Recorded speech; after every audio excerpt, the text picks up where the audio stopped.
Good morning, Andy Shelton with ScenePro here. I want to go over the testing that we did September 18th in Indianapolis with Iptm. We did a brake test or braking efficiency test with a tractor trailer. In this instance, we see some of the difficulties with testing tractor trailers because of the movement that the vehicle itself experiences, both during acceleration and during braking. It can create early triggers. It can create situations that's just hard to measure what's going on with it. So on the top line here, we have time. Second line is longitudinal acceleration. The third trace is speed in miles per hour. I've got pitch in degrees and roll in degrees displayed here. The bottom of it is the speed box trigger test. And in this, we'll see that we actually have an early trigger that's a result of just lifting the foot from the accelerator and not actually a brake application.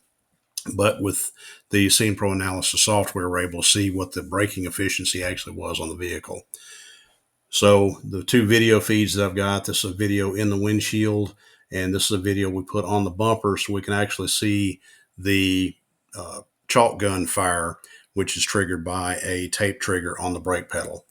As we move forward, and I'm going to spare you going all the way through the acceleration cycle, as we approach the point where the braking is triggered at 42.4 is where we see some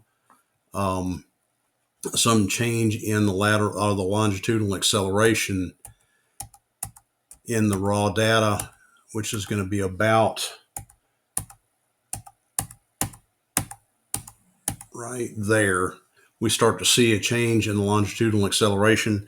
It's at this point that the foot is lifted off the brake pedal, and we'll actually find that the triggered event is slightly before this at 41.768, and that's going to be because of the trigger threshold was set at 0.3 G on this. And when we go into a deep dive of the data, we find out that just the pitching of the vehicle did generate a couple of cycles of a 0.3 G. So it did pick that up a little bit early.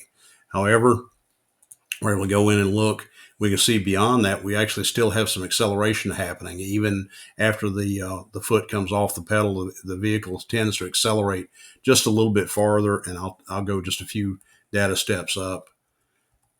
You can see we have a peak there of 37.5, and then it starts to slope down after that. So 42.4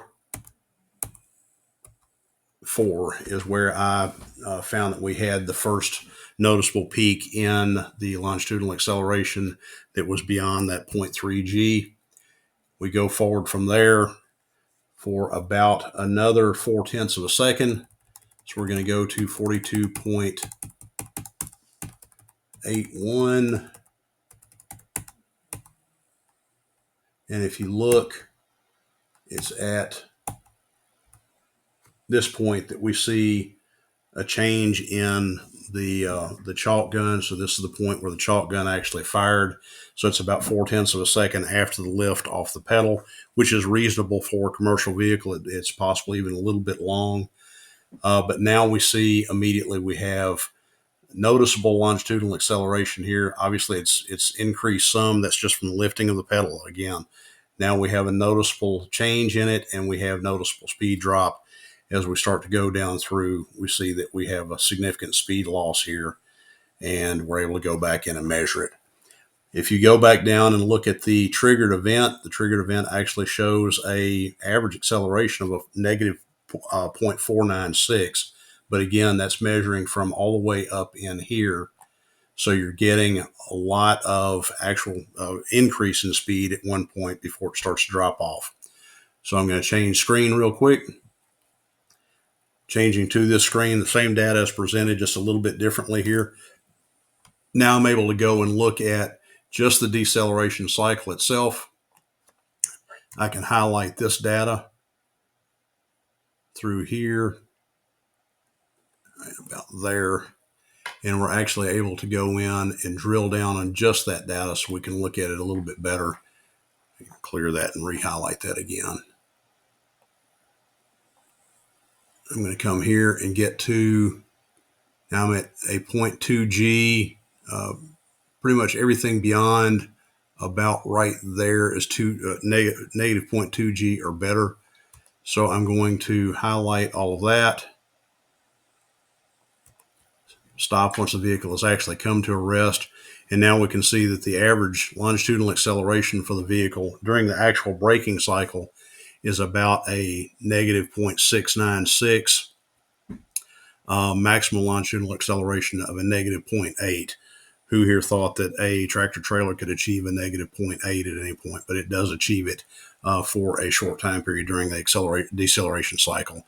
Total distance of change of the deceleration cycle is going to be about 67 feet. Again, that's not going to be from the chalk marker. The chalk marker is actually going to be way back in this area up here, 42.4. I'll get to show you where that was distance wise. Is about there is where we have the chalk marker going off.